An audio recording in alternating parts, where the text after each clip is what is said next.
ইফতারের পরে কিছু আমি বাঁচিয়ে রাখি সিস্টেম করে, তখন খাই না।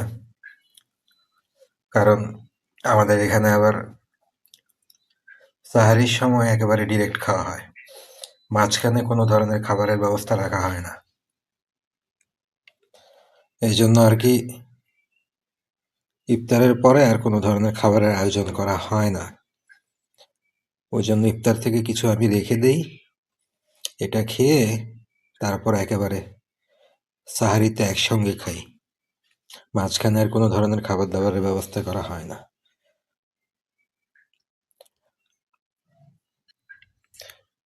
এখন বাজছে রাত 11টা। আমি সেই খাবারটা খেয়ে নিচ্ছি ইফতারির পরে। এটা খেয়ে মোটামুটি 4:30 পর্যন্ত থাকা যায় কোনো মতো। তার জন্য আমার ভাগের ইফতারি কিছুটা রেখে দিতে হয়। এক্সট্রা আইটেম ওরকম কিছু করা হয় না, বরং এর চাইতে কম করা হয় মাঝে মাঝে। আমার বাবা ওষুধ খায়, তাকে অনেক সময় খেয়ে না খেয়ে থাকতে হয়। ছেলের বউ যদি ইচ্ছা হয় দয়া হয় তো দেয়, না হলে দেয় না। কোনো ঠিক ঠিকানা নাই, আমাদের বাসায় কোনো কিছু ঠিক ঠিকানা নাই।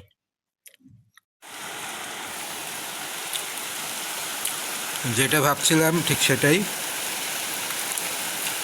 বছরের প্রথম বৃষ্টি, শীতের মধ্যে বৃষ্টি শুরু হয়ে গেছে। ভাবছিলাম যে কোনো একদিন বৃষ্টি নামবে হয়তো বা, বছরের প্রথম বৃষ্টিটা শুরু হয়ে গেছে আজকেই, মানে শীতের মধ্যে প্রথম বৃষ্টি। সামনে প্রচুর হবে,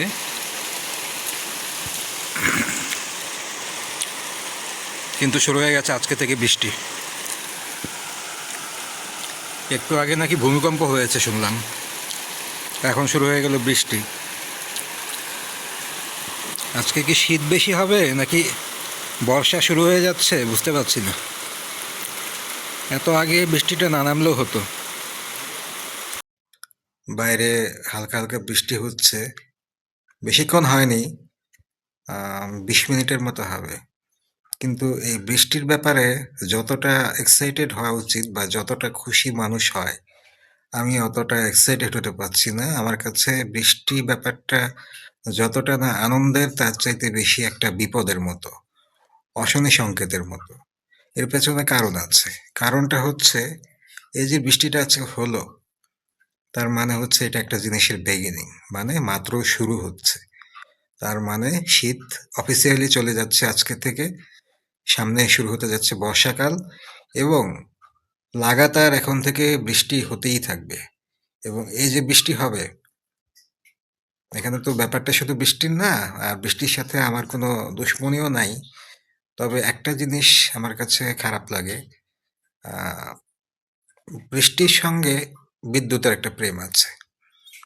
একই সাথে সামারে সূর্যের সাথে বিদ্যুতের আরেকটা প্রেম আছে। প্রেমটা বলতে গেলে যা কিছুই হোক, যেটাই হোক, সর্বপ্রথম কাজ হচ্ছে কারেন্ট চলে যাবে। এই জন্য এই বৃষ্টির সিজনটা আমার কাছে খুব একটা পছন্দের না। হ্যাঁ, দেশের জন্য দরকার, প্রকৃতির জন্য দরকার, অনেকের জন্যই দরকার। হয়তোবা আমার কাছে ওরকম ভাবে অভাব ফিল হচ্ছে না যে বৃষ্টিটা এখন দরকার ছিল কি নাই, কারণ আমি সেই ধরনের কাজের সঙ্গে জড়িত না, বা সেই ধরনের কিছু অ্যাক্টিভিটিসের সঙ্গে আমি জড়িত না। তবে আমার কাছে বৃষ্টি খুব একটা পছন্দ না। হ্যাঁ, বাসায় থাকলে যদি ওয়েদার ঠান্ডা থাকে, অতিরিক্ত গরমের মধ্যে, তখন আমার কাছে বৃষ্টি ঠিক আছে, বৃষ্টি ভালো। কিন্তু যখন এমনিতে বলা হবে, আমার কাছে পছন্দের সময় হচ্ছে সবচাইতে শীতকাল। শীতে আমারও কিছু সমস্যা আছে, অনেক সময় সর্দি লাগে, ঠান্ডা লাগে, বা অনেক সময় ব্যাক পেইন থাকলে সেটাও শীতের মধ্যে বেড়ে যায়। কিন্তু তারপরেও বলবো যে বাংলাদেশের জন্য সবচাইতে ভালো সময় হচ্ছে শীতকাল। এই যে আজকে বৃষ্টিটা যখন হচ্ছে বাইরে, আমার কাছে একটা আতঙ্কের মতো কাজ করছে। তার মানে হচ্ছে বৃষ্টিটা হওয়ার 5 মিনিটের মধ্যে কারেন্ট চলে গেছে, কোনো কারণ ছাড়াই বিদ্যুৎ চলে গেছে, কোনো ঝড় তুফান কিচ্ছু নাই, এমনিতেই। তো তার মানে বিপদের দিন খুব সামনে।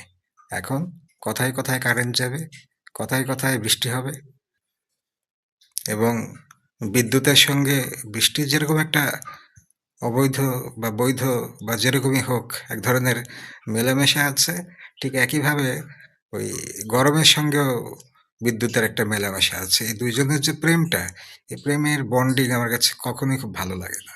মানে আমার জন্য ভালো না। কারণ আমার খুব গরম বেশি, গরম লাগে। আর এই যে শীতটা চলে যাচ্ছে, তার মানে এখন থেকে ওই যে সেই খারাপ দিনের সূচনা শুরু হতে যাচ্ছে। আমার কাছে এখন সেই গ্রীষ্মের যে দাবদাহ, তাপ, তারপরে সূর্য, কারেন্ট নাই, বিদ্যুৎ নাই, ওই দিনটার কথা মনে হচ্ছে শুধু। এবং মনে হচ্ছে যে সুখের দিনটা শেষ হয়ে যাচ্ছে। তো আপনাদের কাছে পছন্দের ঋতু কোনটা?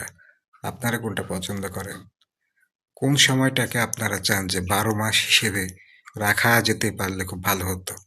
যেমন আমার কাছে মনে হয় যে শীতকালটা বাংলাদেশে ১২ মাস থাকা উচিত ছিল। অথবা আমার কোনো শীতপ্রধান দেশে জন্ম নেওয়া উচিত ছিল। আপনাদের কাছে কোনটা? আলাম্পানা, সেহরি খাবে না? সেহরি খাবে না সেহরি? খাবা? যাও, ওই যে ম্যাডাম খেতে বসে পড়েছে, যাও। ম্যাডামের পায়ের কাছ দিয়ে একটু ঘুরঘুর করে আসো। যদি তোমাকে একটু দেয় কিছু, তুমি খাবে না? সত্যি তুমি খাবে না? তুমি কি রাগ করেছো? হুম? পায়ের কাছে যেতে বলেছি বলে সিরিয়াসলি নিও না। হাতির মতো পা। তোমার উপর যদি ঠেসে দেয় তুমি কিন্তু বাঁচবে না। কই যাবো?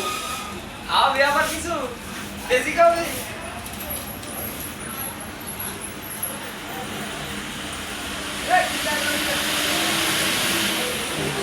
হন